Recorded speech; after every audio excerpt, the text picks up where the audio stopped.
시청자 여러분 안녕하십니까? 먼저 미국 주요 소식부터 전해드립니다.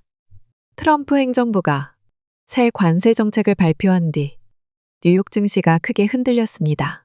투자자들은 이번 조치로 글로벌 무역 환경이 더 불안해질 수 있다며 긴장하는 모습인데요. 특히 수입 의존도가 높은 기업들의 주가가 큰 폭으로 하락하는 모습을 보였습니다. 특히 미국 다우존스 산업지수는 이틀 만에 2200포인트 넘게 빠졌고 기술주 중심의 나스닥과 S&P 500 지수 역시 6% 가까이 급락했습니다. 이틀 동안 미국 증시에서 사라진 시가총액만 6조 달러를 넘었습니다. 트럼프 행정부의 관세 정책을 놓고 미국 내에서는 물론 공화당 내부에서도 의견이 갈리고 있습니다. 일부 의원들은 이번 조치가 자유무역 원칙에 정면으로 반한다며 공개적으로 반발하고 있는 반면 다른 의원들은 자국 산업 보호를 위한 불가피한 결정이라며 지지 입장을 내고 있습니다. 소비자들 사이에서는 생활 필수품을 포함한 물가 상승에 대한 우려가 커지고 있으며 특히 저소득층의 부담이 크게 늘어날 수 있다는 지적이 나옵니다. 국제 신용평가사들은 관세 정책이 장기적으로 미국의 신용 등급에 부정적인 영향을 줄 수 있다고 경고했고 제조업계 역시 입장이 엇갈리는데요. 일부는 국산 제품의 경쟁력 강화를 기대하고 있지만 원자재 가격 상승과 수출 위축을 걱정하는 기업들도 적지 않습니다. 영국 자동차 브랜드 제규어 랜드로버가 트럼프 행정부의 25% 수입차 관세 여파로 이달 미국 수출을 잠정 중단하기로 했습니다.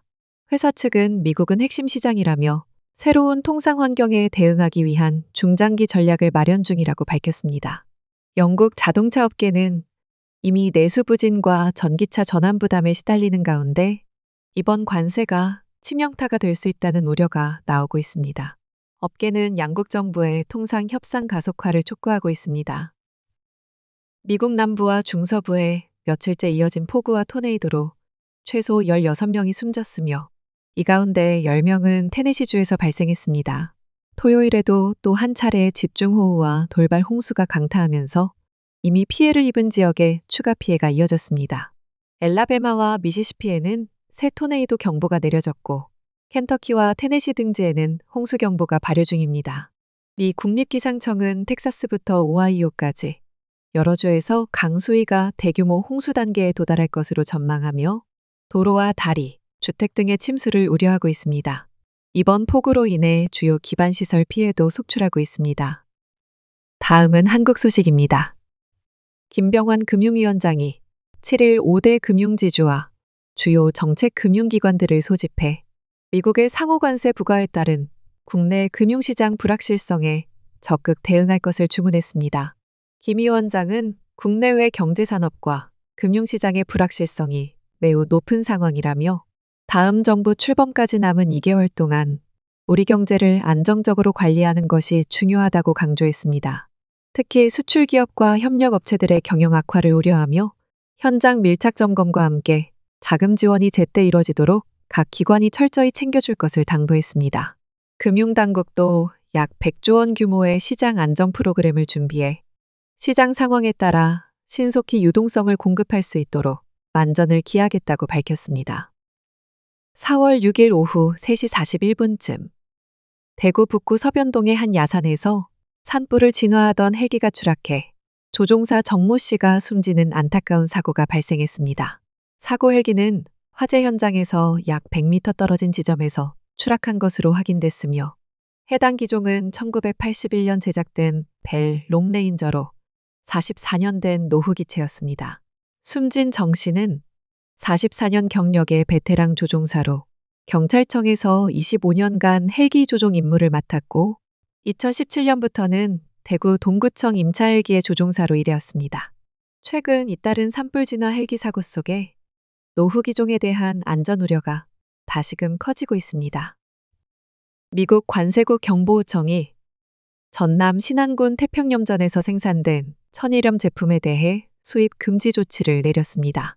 태평염전이 강제노동을 활용해 천일염을 생산했다는 합리적인 정보를 확보했다며 미국 법률에 따라 인도 보류 명령을 발동했다고 밝혔습니다. 이번 조치는 미국 내 모든 항구에서 해당 제품의 수입을 즉시 중단시키는 효력을 가지며 한국 기업이 강제노동 문제로 미국의 수입 금지 명령을 받은 첫 사례로 기록됐습니다.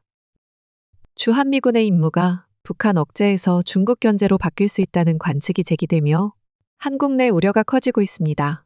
미국 국방부가 최근 배포한 비공개 지침문을 통해 주한미군의 중국의 대만 침공 억제와 미 본토 방어 강화를 최우선 임무로 지시했다는 보도가 워싱턴 포스트를 통해 나왔습니다.